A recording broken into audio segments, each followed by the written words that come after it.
எழுதப்பட்டிருக்கும் அப்படின்னா வந்து கண்ணன் கூத்தனாரால வந்து எழுதப்பட்டிருக்கும். கார் 40ங்கிற நூல் எழுதினவர் யாரு அப்படின்னு பார்த்துட்டோம்னா கண்ணன் கூத்தனார். ஷார்ட்கட் வந்து கண்ணன் கிட்ட கார் இருக்குன்னு ஞாபகம் வச்சுக்கோங்க, இல்ல கண்ணன் கார்ல போறான் அப்படின்னு வேணாலும் ஞாபகம் வச்சுக்கலாம். களவழி 40 வந்து பொய்கையாரால வந்து எழுதப்பட்டிருக்கும். களவழி 40 பொய்கையாரால் எழுதப்பட்டது. களவாளிகள் எல்லாமே பொய் சொல்லுவாங்கன்னு ஞாபகம் வச்சுக்கோங்க. அடுத்தது கைநிலை வந்து புல்லங்காடனார் அப்படிங்கிறவங்களால எழுதப்பட்டிருக்கும். அப்ப கை ரொம்ப புல்லரிக்குது அப்படின்னு ஞாபகம் வச்சுக்கோங்க. நம்ம பேசுறது ரொம்ப புல்லரிக்குது அப்படிம்போல அது மாதிரி கை ரொம்ப புல்லரிக்குது அப்படின்னு ஞாபகம் வச்சுக்கோங்க. அடுத்தது ஆத்திச்சூடி ஔவையார். இது எல்லாத்துக்குமே தெரியும், இதுக்கு ஷார்ட்கட் தேவையில்லைன்னு நினைக்கிறேன். இருந்தாலும்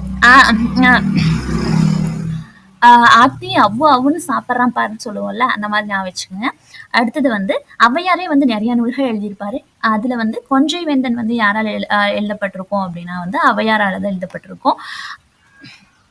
அவ்வுன்னு சாப்பிட்றவனை பார்த்தா கொன்றணும்னு ஞாபகம் வச்சுக்கோங்க. மூதுரை